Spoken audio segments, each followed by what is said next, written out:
मित्रवणव्यामध्ये गारव्यास का. नमस्कार, आपण पाहत आहात पुणे लाईव्ह न्यूज. पाहुयात आज दिवसभरातील ठळक घडामोडी. कोरेगाव ते MIDC रस्त्यावर कॉर्निंग कंपनीच्या जवळ देवतळी घाटात मोटारीचा असा अपघात झाला. स्थानिकांच्या मदतीने जखमींना रुग्णालयात दाखल केल्याचे सामाजिक कार्यकर्ते विनोद डावरे पाटील यांनी कळवले आहे.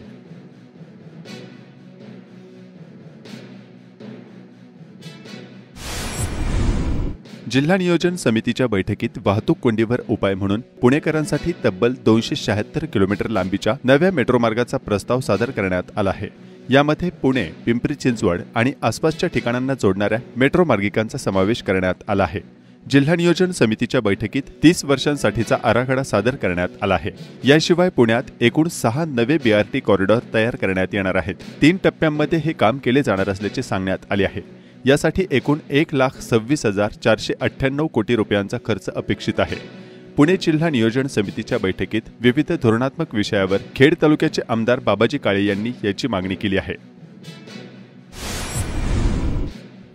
पिंपरी चिंचवड आणि उर्वरित जिल्ह्यासाठी पुढील 30 वर्षांचा सर्वकष गतिशीलता आराखडा गुरुवारी जिल्हा नियोजन समितीच्या बैठकीत सादर करण्यात आला. हा आराखडा 20,550 चौरस मीटर क्षेत्राचा असून त्यात पुढील 3 दशकात 276 किलोमीटरचा मेट्रो मार्ग आणि 6 नवीन बस रॅपिड ट्रान्झिट सिस्ट कॉरिडॉरची कल्पना करण्यात आली आहे. पुण्यात मेट्रो मार्गांचे प्रस्ताव मंजुरीसाठी केंद्र सरकारकडे पाठवण्यात आले आहेत. याशिवाय निगडी ते चाकण व मार्गांसाठी 148 किलोमीटरचा मेट्रो मार्ग प्रस्तावित आहे. तसेच जिल्हा न्यायालय ते आळंदी या मार्गासह 128 किलोमीटरचा मेट्रो कॉरिडॉर नियोजित आहे. 2054 पर्यंत एकूण बसेसची संख्या 11,564 पर्यंत पोहोचवण्याची अपेक्षा आहे.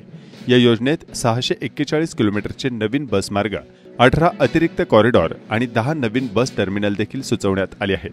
पुणे महानगर प्रदेश विकास प्राधिकरणच्या हद्दीत 6 नवीन BRT मार्ग प्रस्तावित करण्यात आले आहेत. प्रस्तावित मार्गांमध्ये रावेत ते राजगुरुनगर या मार्गांसह अन्य अनेक मार्गांचा समावेश आहे. पिंपरी चिंचवड शहरातील वाहतूक कोंडी सोडविण्याकरिता स्थानिक लोकप्रतिनिधी, विविध सामाजिक संस्था आणि नागरिकांना विश्वासात घेऊन संबंधित यंत्रणांनी समन्वयाने काम करावे, या संबंधात आलेल्या सूचनाही विचारात घ्याव्यात. 100 दिवसांच्या कार्यक्रमात वाहतूक कोंडी सोडविण्याच्या उपाययोजनांचा समावेश करण्यात यावा, असे निर्देश उपमुख्यमंत्री तथा पालकमंत्री अजित पवार यांनी दिले आहेत. विधानभवन येथे आयोजित वाहतूक समस्येबाबत आढावा बैठकीत अजित पवार यांनी विविध समस्यांचा आढावा घेतला. खेड तालुक्यातील विविध विषयांकडे आमदार बाबाजी काळे यांनी लक्ष वेधले. चाकण परिसरातील वाहतूक कोंडी कमी करण्याकरता पिंपरी चिंचवड महापालिका, पोलीस आयुक्तालय आणि महाराष्ट्र राज्य औद्योगिक विकास महामंडळाने मिळून कार्यवाही करावी. वाहतूक सुरळीत राहण्याच्या दृष्टीने पायाभूत सुविधा उभाराव्यात. यासाठी निधीची कमतरता पडू देणार नाही, असे अजित पवार यांनी म्हटले आहे. जिल्हा नियोजन समितीच्या या बैठकीनंतर खेडचे आमदार बाबाजी काळे यांनी काय सांगितलंय जाणून घेऊयात. काल आपल्या पुणे जिल्हा नियोजन समितीची बैठक माननीय नामदार पालकमंत्री अजितदादा पवार यांच्या अध्यक्षतेखाली आणि कलेक्टर साहेब यांच्या उपस्थितीमध्ये सर्व विभागाचे मुख्य अधिकारी, संबंधित अधिकारी, जिल्ह्यातील सर्व आमदार, खासदार, राज्यसभेचे सर्व खासदार आणि मंत्री महोदय यांच्या उपस्थितीत संपन्न झाली. आणि आपल्या पुणे जिल्ह्याला 25-26च्या योजनांसाठी प्रारूप आराखड्याच्या माध्यमातून त्या ठिकाणी चर्चा झाली. त्याचबरोबर वेगवेगळ्या माध्यमातून चर्चा होत असताना आदरणीय पालकमंत्री महोदय यांना आपल्या तालुक्याच्या संदर्भात अनेक विषय त्या ठिकाणी मांडले. त्यामध्ये खेड, आळंदी आणि चाकण या ठिकाणी जिल्हा परिषदच्या शाळा अजूनही हस्तांतरित झालेल्या नाही आहेत आणि नगर परिषदांनी सुद्धा ते स्वतःकडे घेण्याचे प्रयत्न आजपर्यंत केले नाहीत. त्यामुळं जिल्हा परिषद, जिल्हा नियोजन वेगवेगळ्या निधीतून त्या शाळांना खर्च होत नाही. त्यामुळं भौतिकदृष्ट्या जे कामकाज आहे ते बाकी आहे. त्यामुळे शाळांची पटसंख्या कमी होऊ लागलेली आहे.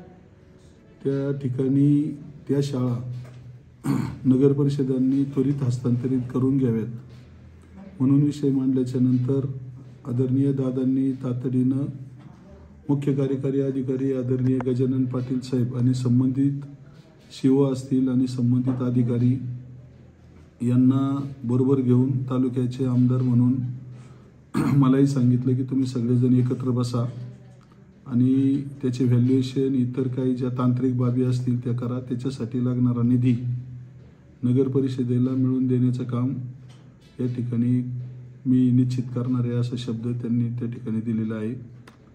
त्यामुळं भविष्यात नगर परिषदेच्या अखत्यारीत येणाऱ्या ज्या शाळा आहेत त्यासुद्धा आणि त्याचबरोबर अंगणवाड्यासुद्धा सुधारण्याचं काम या ठिकाणी भविष्यात होईल. दुसरा मुद्दा असा की आपल्या पानंद रस्ते व अन्य रस्ते आजही त्या ठिकाणी त्यांना ग्रामीण मार्गाचा दर्जा भेटलेला नाही आहे. आपल्या रस्ते उन्नती आराखडा या ठिकाणी अद्यापही त्याचे आदेश झालेले नाही आहेत. त्यामुळं ग्रामीण मार्गाचे रूपांतर पानंद रस्ते आणि गावातील अन्य अंतर्गत रस्त्यांचं ग्रामीण मार्गात रूपांतर व्हावं अशी मागणी त्या ठिकाणी पत्राद्वारे केलेली आहे. त्याचबरोबर आपल्या भामास्केटचं पाणी पिंपरी चिंचवडला चाललेलं आहे. पुनर्वसनाचे प्रश्न अद्यापही बाकी आहेत. त्या पुनर्वसनच्या शेतकऱ्यांना पिंपरी चिंचवड आणि पुणे महानगरपालिकेने त्यांच्या जमिनीचे लोकांना मागणीनुसार व्हॅल्युएशन त्या ठिकाणी करून द्यावे आणि ते पैसे पिंपरी चिंचवड पुणे महानगरपालिकेने दिले तरी काही हरकत नाही, कारण संपूर्ण पाणी त्यांच्यासाठी जात आहे. आणि यापूर्वीसुद्धा नामदार अजितदादा पवार आणि संबंधित पुनर्वसन बाधित शेतकरी यांची त्या ठिकाणी ते काम थांबवण्यास संबंधात विषय झाला होता. त्यामुळं आपल्या खेड तालुक्याच्या हद्दीत 1-1.5 किलोमीटरचं काम थांबलं होतं, परंतु नुकतंच ते काम आपल्या पोलीस बंदोबस्तात सुरू झालेलं आहे. त्यामुळे ते काम त्वरित थांबवावं असं आयुक्तांना त्या ठिकाणी पत्र दिलं होतं. ते पत्र जोडून दादांना सुद्धा त्याची आठवण करून दिली की आपल्या उपस्थितीत असा निर्णय झाला होता. त्यामुळं त्या शेतकऱ्यांनाही न्याय मिळावा, ज्यांच्या जागेतून ती पाईपलाईन जाती त्यांनाही चांगल्या प्रकारचं त्या ठिकाणी मूल्यांकन मिळावं. आणि त्याचबरोबर तिसरा विषय असा आहे की आपल्या महानगरपालिकेनं पुणे नाशिक रोडचं संपादनाचा एक 7-8% विषय अजून बाकी आहे, ते सुद्धा अजून पूर्ण केलं नाही. त्यामुळे ते संपादनाचं NOC सुद्धा त्यांनी देण्यासाठी तोपर्यंत ही लाईन बंद ठेवावी असं पत्र आदरणीय दादा यांना दिलं आहे. त्याचबरोबर या ठिकाणी आपल्या ट्रॅफिकच्या संदर्भात चाकणचा विषय त्या ठिकाणी निघाला. आपले CP आदरणीय चोबे साहेब त्या ठिकाणी होते, संबंधित अधिकारी होते. या पाठीमागं झालेल्या निर्णयानुसार जे चौक रुंदीकरणाचं काम चालू आहे त्यामध्ये MSCBचे ट्रान्सफॉर्मर आणि इतर लाईटचे पोल अद्यापही अतिक्रमण काढल्याच्या नंतर बाकी आहेत. त्याच्यासाठी निधी जर चाकण नगर परिषद देणार नसेल किंवा संबंधित ग्रामपंचायती देणार नसतील, तर नॅशनल हायवेले देणार नसतील, तर PMRD कडून द्यावा म्हणून दादांनी त्या ठिकाणी आदेश केलेले आहेत. त्यामुळे ते पोल जर सगळे ट्रान्सफॉर्मर वगैरे निघाले तर वाहतुकीला अजून थोडं सुरळीत होईल. त्याचबरोबर आपल्या तालुक्यातील अनेक रस्ते काही चौपदरीकरण होणे बाकी आहे. उदाहरणार्थ शिरोली पाईट रस्ता असेल किंवा आपला इतर काही जे महत्त्वाचे रस्ते आहेत, हे चौपदरीकरण जर झाले तर वाहतुकीला अजूनही सोपं होईल. पाईप नॅचरल गॅस आपल्या तालुक्यामध्ये चालू आहे. त्या पाईपलाईनसाठी NOC त्या विभागानं त्वरित द्याव्यात की जेणेकरून त्या पाईप नॅचरल गॅसचं काम लवकर या ठिकाणी मार्गी लागेल. अशा परिस्थितीत अनेक तालुक्यातील विषयांबाबत त्या ठिकाणी पत्राद्वारे मागणी केली, काही चर्चेद्वारे पण त्या ठिकाणी चर्चा घडून आणली, समर्पक उत्तरही त्या ठिकाणी मिळाली. त्याचबरोबर आपली मेट्रोच्या संदर्भातही चर्चा त्या ठिकाणी घडून आली. त्यामध्ये आपल्या खेड तालुक्या म्हणजे निगडी मार्गे चाकणला मेट्रो प्रस्तावित आहे, परंतु चर्चेत सहभागी होऊन तीच मेट्रोची लाईन आपल्या नाशिक फाटा ते चाकण आणि भविष्यात चाकण ते राजगुरुनगर अशी व्हावी असं त्या ठिकाणी संबंधित अधिकाऱ्यांना सूचना केलेल्या आहेत. भविष्यात असे तालुक्याचे अनेक छोटे मोठे प्रश्न त्या ठिकाणी मार्गी लावण्यासाठी DPCमध्ये मला जे मांडता आलं, पालकमंत्र्याकडे ज्या गोष्टीची मागणी करायची ते प्रश्न पत्राद्वारे मी मांडलेले आहेत. त्याचा पाठपुरावा पुढच्या कालावधीमध्ये मी करून ही सर्व कामं पूर्ण करण्याचा प्रयत्न तालुक्याच्या हिताच्या दृष्टीने करणार आहे. भामा आसखेड धरणातून पिंपरी चिंचवड महानगरपालिका पाणी योजना पाईपलाईन काम करताना स्थानिक शेतकरी यांच्यावर दडपशाही होत असल्याच्या तक्रारी शेतकरी करत असून पोलीस बळ वापरून काम सुरू असल्याच्या तक्रारी स्थानिक शेतकऱ्यांनी आमदार बाबाजी काळे यांच्याकडे केले आहेत। याबाबतचे निवेदन आमदार काळे यांना देण्यात आले असून संबंधित शेतकऱ्यांचे नेमकं काय म्हणणं आहे जाणून घेऊयात। करंजरे पोस्ट शिवे तालुका खेड जिल्हा पुणे। माझं नाव एकनाथ दिनकर कुळेकर। काय म्हणणं? करंजरे गावाचा रहिवासी असून माझ्या शेतातून पाईपलाईन जाते, तरी सरकारने मोबदला फार तुटपुंजी काढलेला आहे, तो आम्हाला मान्य नाही। तसेच आमची जमीन वहिवट न मापता इतर लोकांची न घेता जमीन टोटल गटामध्ये 1 लाख माणसाची जमीन घेतलेली आहे, तरी इतर लोकांचा पण ते वहिवटीचा विचार करून ती मोजणी करावा आणि पिंजरा गाडी करून पोलीस बळाचा वापर करून शेतकऱ्यांना दम द्यायचं काम करतात। राजगुरुनगर येथील खेड बाजार समितीच्या सभागृहात आयोजित वाटूया आत्मसन्मानाचे वाण या संकल्पनेतून हळदी कुंकवाच्या समारंभात वीरपत्नी आणि विधवा महिलांचा सन्मान करण्यात आला। तहसीलदार कार्यालयाच्या परिसरातील स्वच्छतागृहातील संपूर्ण पाणी रस्त्यावर येत असून सर्वत्र दुर्गंधी पसरली आहे।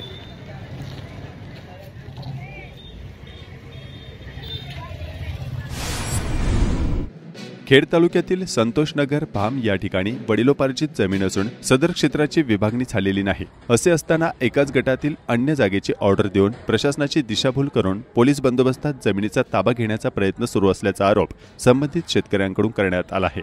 याबाबत वरिष्ठ पोलीस अधिकाऱ्यांना पत्रव्यवहार केल्याचे संबंधित शेतकऱ्यांनी कळवले आहे।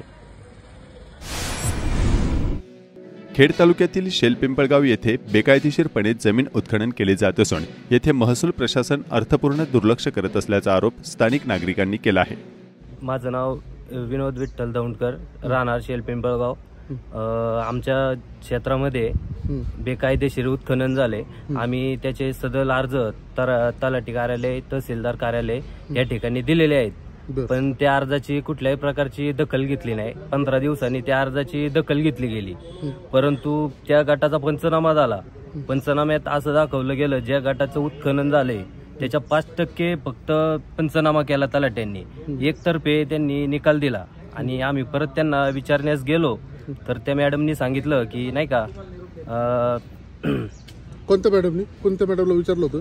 तलाठी मॅडमला विचारलं होतं। मॅडमनी सांगितलं की मी माझ्या परीने केले, तुम्ही पुढील कारवाई करण्यासाठी सक्षम आहात। आम्ही तहसीलदार कार्यालय या ठिकाणी सुद्धा गेलो, सकाळवर आम्ही तिथंच बसलो होतो, पण मॅडमची काय आमची गाठ झाली नाही। आम्ही तिथंही आज अर्ज देऊन आलोय। प्रशासन याच्याकडे कुठल्याही प्रकारचं लक्ष देत नाहीये। याच्या आधी तहसीलदार मॅडमला आम्ही 2 वेळेस अर्ज दिलेले नाही, 1 वेळ 13/1/2025 ला आम्ही अर्ज दिलेला आहे, परंतु तहसीलदार कार्यालयातून देखील त्याची कुठलीही दखल घेतली गेली नाही। का बरं, का नाही दखल घेतली जाते अर्जाची? काय प्रकार आहे त्यांचा? आता आम्ही सर्वसामान्य पडतो, त्याच्यामुळे आमची कुठल्याही दखल घेतली जात नाही। तिथे ज्यांना राजकीय पाठबळ, राजकीय वरद असते त्यांचंच ऐकतात? संभाजी दौंडकर, राहणार शेलपिंपळगाव। आता माझा भाऊ बोलला त्या क्षेत्राचा परत पंचनामा झाला पाहिजे आणि योग्य तो त्यांना दंड शासनाने केला पाहिजे। मांजरेवाडी तालुका खेड येथील ग्रामदैवत धर्मनाथ महाराजांची बीज यात्रा उत्साहात पार पडली। सुमारे 10,000 भाविकांनी यात्रेनिमित्त देवाचं दर्शन घेतलंय।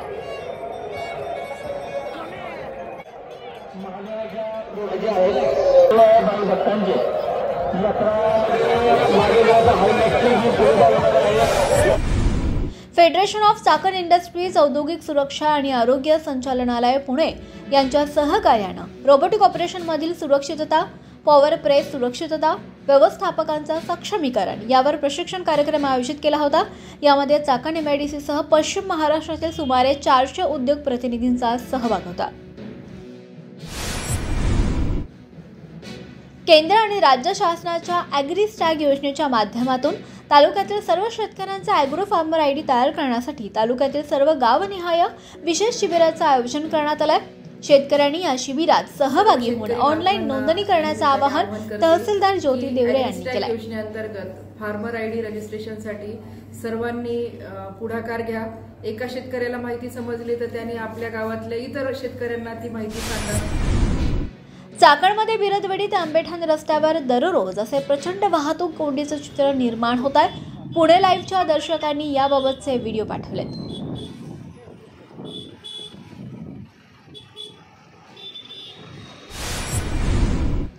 गुरुवारी दिनांक 30 जानेवारी रोजी खेड वकील बार असोसिएशनच्या वतीनं तहसीलदार कार्यालयात झालेल्या नायब तहसीलदार आणि वकील पक्षकार यांच्यात झालेल्या शाब्दिक बाचाबाची संदर्भात तहसीलदार ज्योती देवरे आणि निवासी नायब तहसीलदार मदन जोगदंड यांनी खुलासा करताना आपलीच भूमिका योग्य असल्याचा दावा केला. मला एकदम प्रत्यक्षदर्शी मला माहिती नाही, परंतु मी जी माहिती घेतली, खेड तालुका पत्रकार संघाच्या नूतन पदाधिकाऱ्यांचं खेडच्या तहसीलदार ज्योती देवरे यांनी सत्कार केला. पत्रकार संघाचे अध्यक्ष कोंडीभाऊ पाचारणे, सचिव तुकाराम बोंबले आणि अन्य पदाधिकारी यांचा तहसीलदार ज्योती देवरे यांच्या हस्ते सत्कार करण्यात आला. साहेबरावचे बुट्टे पाटील स्मृती व्याख्यानमालेत आज प्रसिद्ध कवी अनंत राऊत यांनी माझ्या कविता तुमच्यासाठी या विषयावर स्वतःच्या कवितांचं सादरीकरण केलं. ओल भेटेल हात जा तू जरासा मुळासारखा, काव्यथा मांडतो भोगल्यासारखा, दुःख अडवायला उंबऱ्यासारखा, मित्र वणव्यामध्ये गारव्यासारखा, मित्र वणव्यामध्ये गारव्यासारखा, वाट चुकणार नाही जीवनभर तुझी, वाट चुकणार नाही जीवनभर तुझी, एक तू मित्र कर, एक तू मित्र कर, आरशासारखा, मित्र वणव्यामध्ये गारव्यासारखा, आत्महत्याच करणार नाही कुणी, आत्महत्याच करणार नाही कुणी, मित्र असला जवळ जर मनासारखा, मित्र वणव्यामध्ये गारव्यासारखा, कावगा हिंडतो देव शोधा. कविता आहे, ऐकता ना तुम्ही? खेड्यातला शेतकऱ्याचा पोरगा मोटिवेट करतोय तुम्हाला. काय मोटिवेट करणार आहे तो? युट्यूब वरचे भाषण ऐकत असताल ना तुम्ही, motivational, you can do it, you can do it. अरे थांब ना, मुळव्यात झाला तुला, थांब ना जरा.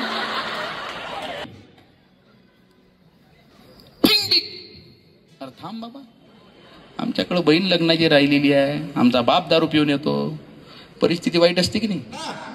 मित्र वणव्यामध्ये गारव्यास का, जाळताना मला देह ठे असा, जाळताना मला देह ठेवा असा, हात खांद्या हात खांद्यावरी टाक,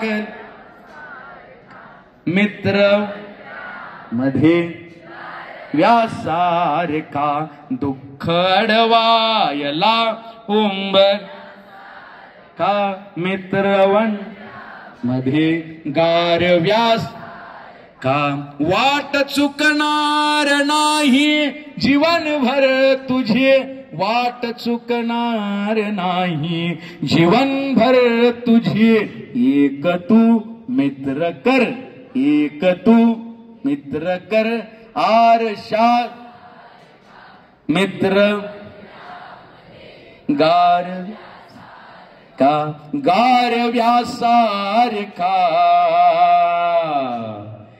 गारव्यासारखा.